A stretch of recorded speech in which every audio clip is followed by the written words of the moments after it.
거실 한켠에 초록빛 생기를 좀 불어놓고 싶어서 그 큰 마음 먹고 커다란 화분 하나를 들였는데 막상 집에 두고 보니까 내가 이 거대한 생명체를 죽이지 않고 잘 키울 수 있을까 하고 덜컥 겁이 나신 적 청취자님도 한 번쯤 있으실 겁니다. 오늘 저희의 심층 탐구는 바로 그런 분들을 위한 시간입니다. 네, 맞습니다. 배움을 즐기시면서 이제 막 식물 집사의 길에 접어든 분들을 위해서 저희가 아주 든든한 생존 가이드를 준비했거든요. 네, 오늘 우리가 아주 샅샅이 해보해볼 대상은요, 공간을 순식간에 열대우림으로 만들어주는 웅장한 식물이죠. 바로 여인초입니다. 아, 여인초. 영어로는 자이언트 화이트 버드 오브 패러다이스라고 불리는데 그 이름부터가 아주 매력적인 식물이죠. 맞아요. 이번 탐구를 위해서 저희가 정말 상세하고 유용한 자료들을 꼼꼼히 분석했는데요.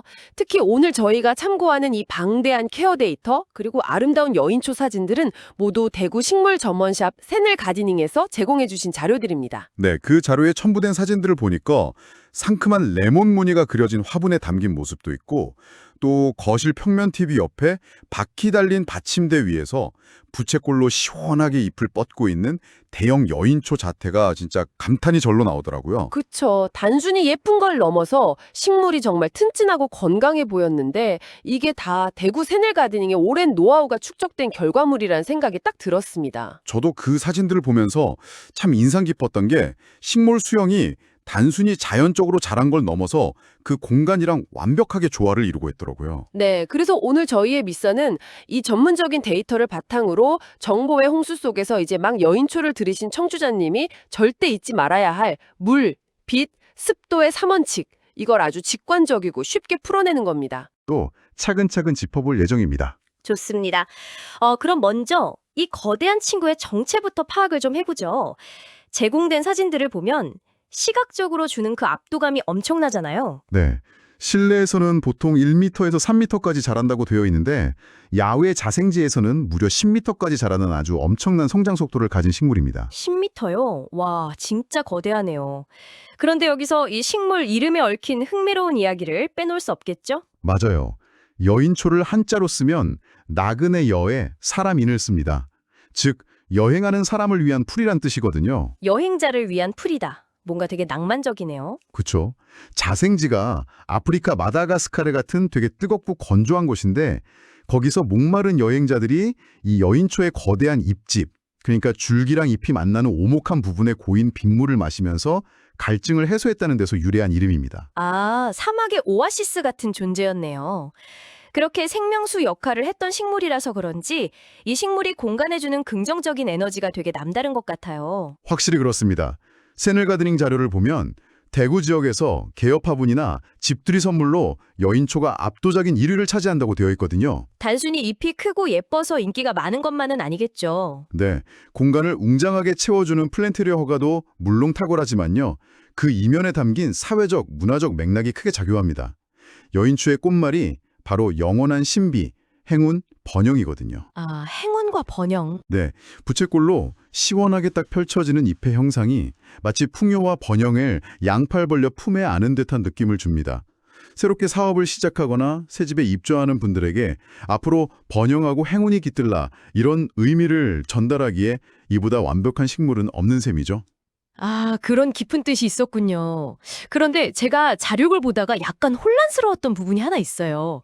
우리가 화원이나 식물숍에 가면 여인초랑 정말 똑같이 생긴 극락초라는 식물이 있잖아요. 아, 네네. 많이들 헷갈려 하시죠? 근데 저는 지금까지 그 둘이 그냥 이름만 다른 같은 식물인 줄 알았거든요. 전문가가 보기엔 어때요? 그게 아주 흔하게 겪는 혼란입니다. 실제로 잎만 딱 보고 두 식물을 구별하기는 쉽지 않아요. 둘 다 남아프리카 원산의 여인초과에 속하는 친척벌 식물이니까요. 아, 친척이긴 하군요. 네, 하지만 아주 명확한 차이가 있습니다. 우리가 오늘 다루는 여인초는 잎이 훨씬 크고 넓게 자라면서 다 자랐을 때 하얀색 꽃을 피웁니다. 하얀색 꽃이요? 그럼 극락초는요? 반면에 극락초는 전체적인 크기가 여인초보다 좀 작고 잎이 약간 더 좁은 편이에요. 그리고 가장 큰 특징이 화려한 주황색과 파란색이 섞인 새 모양, 마치 극락초라는 새를 닮은 화려한 꽃을 피우죠. 그러니까 거대하고 시원시원한 잎으로 공간을 딱 압도하고 싶다면 오늘 주제인 여인초를, 상대적으로 작지만 화려한 꽃을 보고 싶다면 극락조를 선택하는 게 맞겠네요. 정확합니다. 본인의 공간과 취향에 맞게 고르시면 됩니다. 이제 정리가 확 되네요. 자, 그럼 본격적으로 실전 케어 방법으로 들어가 보죠. 청취자님을 위한 여인초 케어 핵심 3원칙 중 첫 번째, 바로 물주기입니다. 네, 가장 중요한 부분이니 집중해 주셔야 합니다. 저는 식물 키울 때 제일 어려운 게 이 물주기이더라고요. 너무 자주 줘서 죽이는 경우가 대부분이라던데 자료에 보면 겉흙이 3에서 5cm 정도 말랐을 때 흠뻑 주라고 되어 있어요. 근데 이걸 겉으로 눈으로만 봐서는 잘 모르지 않나요? 맞아요. 눈으로 흙 표면만 보고 판단하는 건 꽤 위험합니다. 그래서 새늘 가드닝 자료에서 권장하는 가장 확실하고 고전적인 팁이 하나 있죠. 바로 나무젓가락 신공입니다. 나무젓가락 신공이요? 네, 집에 있는 일회용 나무젓가락을 화분 흙에 한 3에서 5cm 정도 깊이로 푹 찔러 넣었다가 한 5분쯤 뒤에 빼보세요. 젓가락 끝에 축축한 흙이 묻어나오면 아직 물을 줄 때가 아닌 거고요. 아무것도 안 묻어나오고 포송포송하다면 그때가 물을 흠뻑 질 타이밍입니다. 확실히 젓가락을 활용하니까 흙속 사정을 정확히 알 수 있겠네요. 그래도 좀 번거롭다 하시는 분들을 위해서 식물 자체가 보내는 신호로 파악하는 방법은 혹시 없을까요? 있습니다.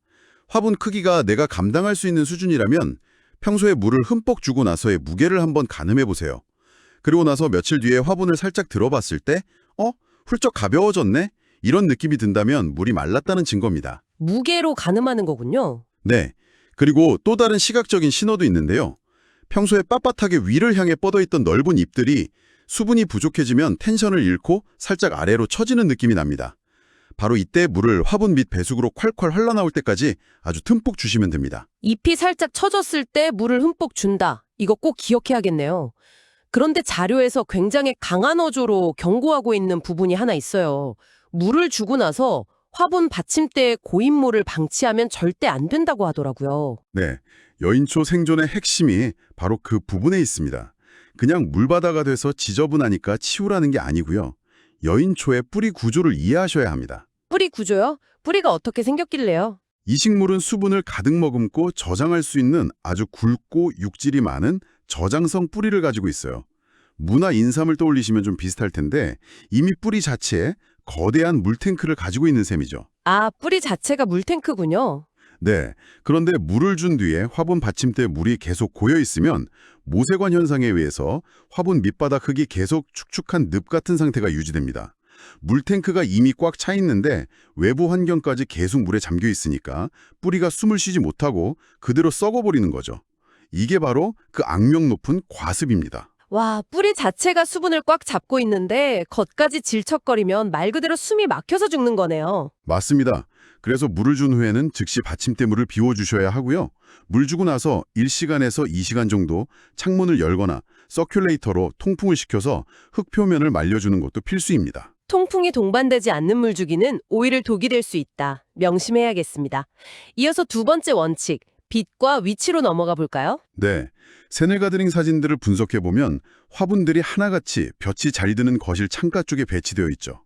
양지나 밝은 반양지, 특히 남양 창가를 가장 좋아합니다. 빛이 충분해야 줄기도 굵어지고 잎이 튼튼하게 성장하니까요.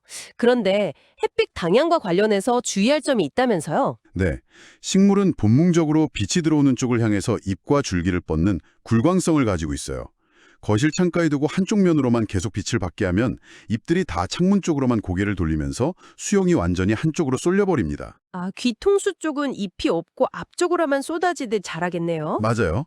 그래서 식물이 골고루 예쁘게 자라게 하려면 주기적으로 화분 방향을 요리조리 돌려주시는 게 예쁜 수영을 유지하는 아주 중요한 꿀팁입니다. 화분도 앞뒤로 골고루 테딩을 시켜줘야 예쁘게 자라는군요.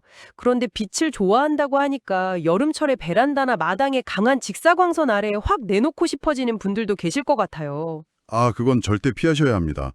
사람도 한여름 뚜약볕에 자외선 차단제 없이 나가면 화상을 입잖아요.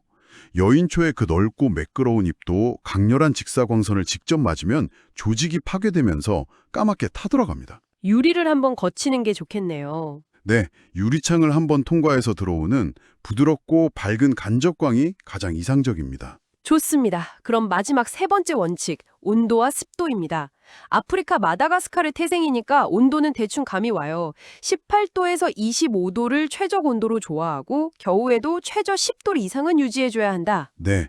그리고 겨울철 환기시킬 때 찬물이나 찬바람을 직접 맞는 건 당연히 피해야 하고요. 그런데 제가 자료를 보면서 조금 의외였던 게 바로 습도였어요. 50에서 70%의 습도를 선호한다고 되어 있는데 실내 환경치고는 꽤 높은 편 아닌가요? 맞습니다. 특히 아파트 같은 현대의 실내 환경, 그중에서도 난방을 강하게 트는 겨울철에는 정말 맞추기 어려운 습도죠.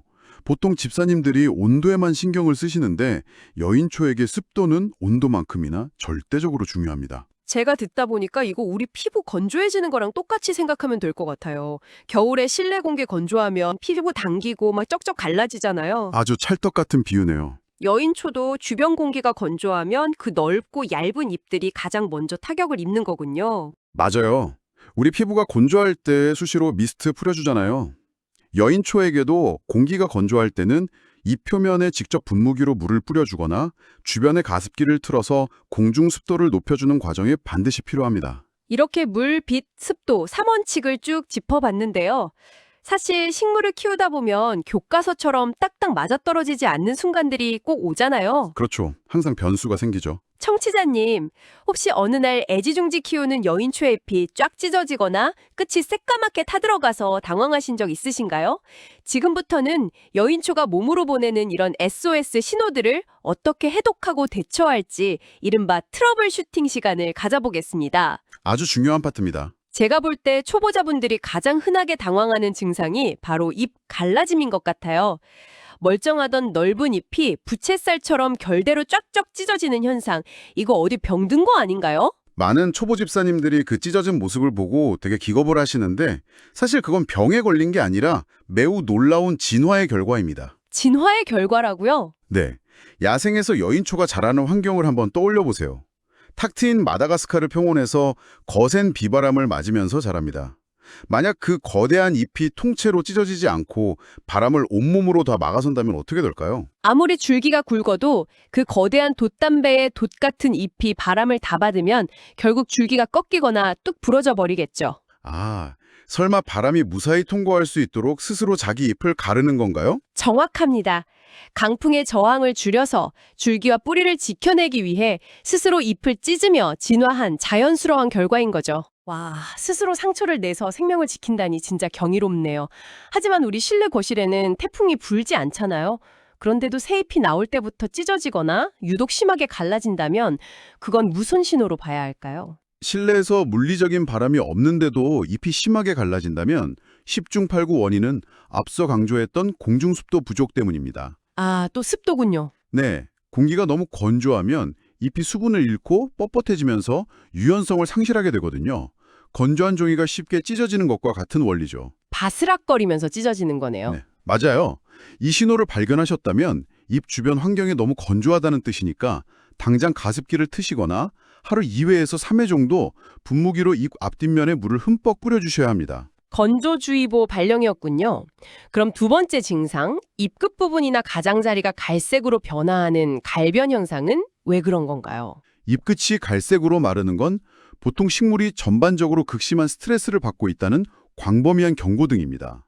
물 부족일 때는 나타나지만 저온 스트레스, 즉 창가에서 냉해를 입었을 때나 강한 직사광선에 잎이 탔을 때, 그리고 역시나 습도 부족일 때도 이런 현상이 나타납니다. 원인이 꽤 다양하네요. 네, 그래서 흙마름을 확인해서 관수를 하거나 아니면 위치를 안쪽으로 옮겨주는 등 주변 환경을 종합적으로 체크해 보셔야 합니다. 그렇다면 잎이 평평하지 않고 동그랗게 안으로 말리거나 이제 막 올라오는 연두빛 새순이 펴지지도 못한 채로 검게 번해버리는 건요. 잎이 안으로 말리는 것은 표면적을 최소화해서 수분이 공기 중으로 날아가는 걸 막으려는 식물의 방어 기제입니다.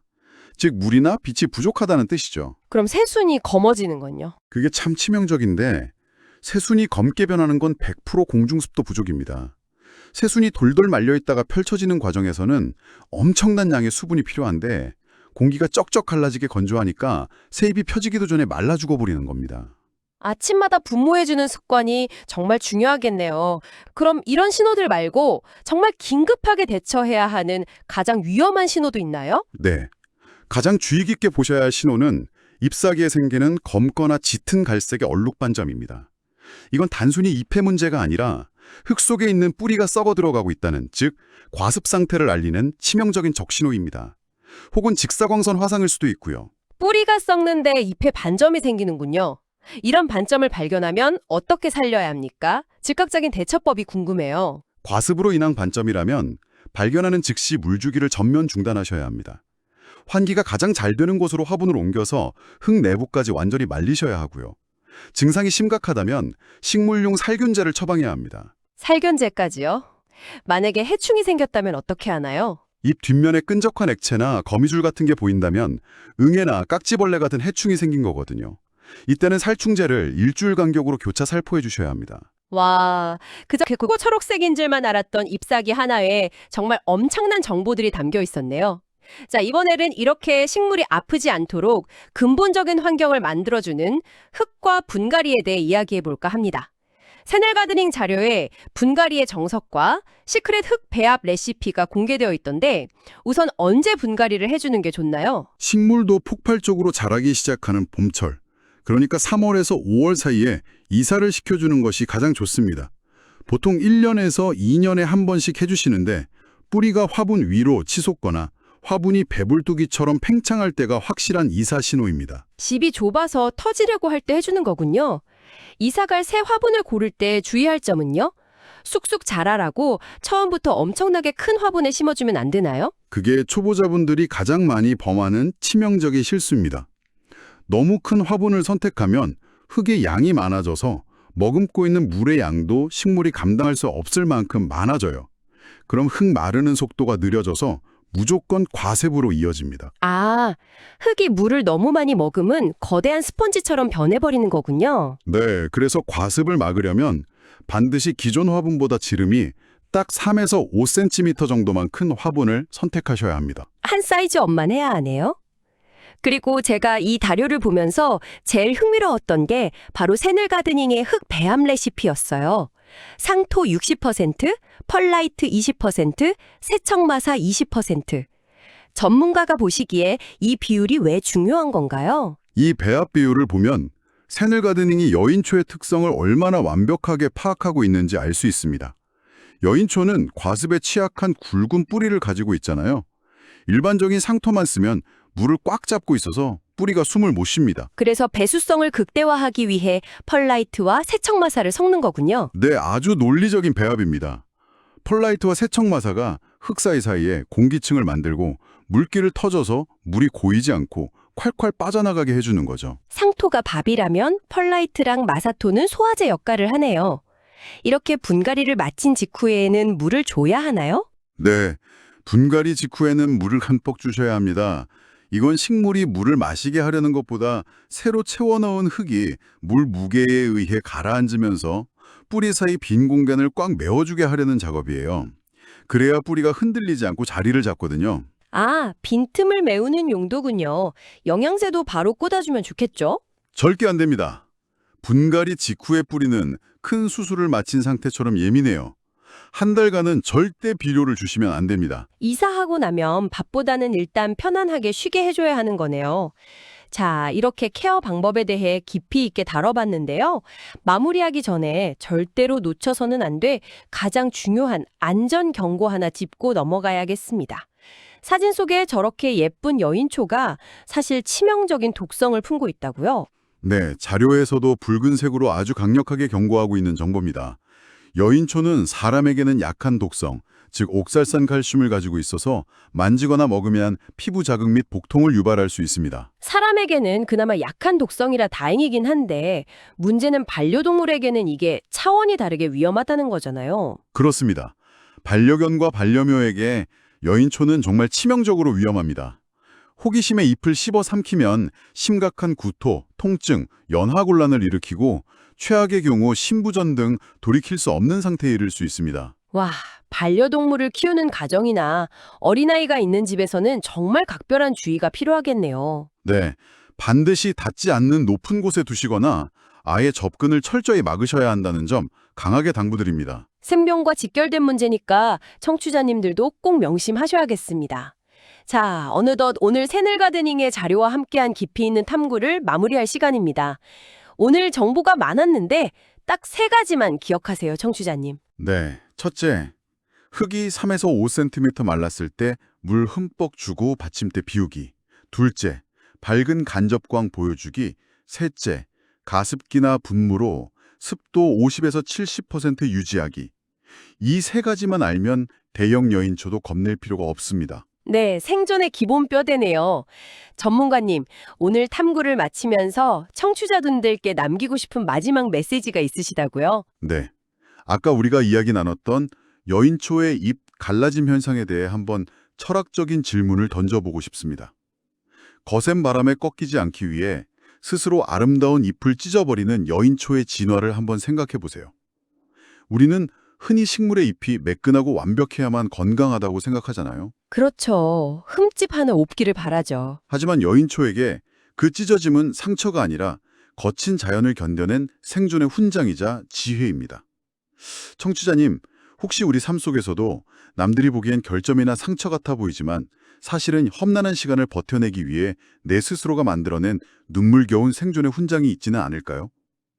오늘 여인초의 찢어진 잎을 보며 그 완벽하지 않음 속에 담긴 강인한 생명력을 한번 발견해 보시길 바랍니다. 완벽하지 않은 찢어짐이 곧 치열하게 살아남았다는 증명이라니 참 대단하네요. 단순히 식물의 생태학적 특징인 줄 알았던 잎 갈라짐이 이렇게 깊은 위로로 다가옵니다. 오늘 새늘 가드닝의 훌륭한 자료를 통해 전해드린 이 지식들이 청취자님의 공간에서 초록빛 생명력으로 힘차게 피어나기를 진심으로 응원합니다. 지식을 실생활에 꼭 한번 적용해 보시고요. 오늘 탐구는 여기서 모두 마치겠습니다. 평온한 하루 보내세요.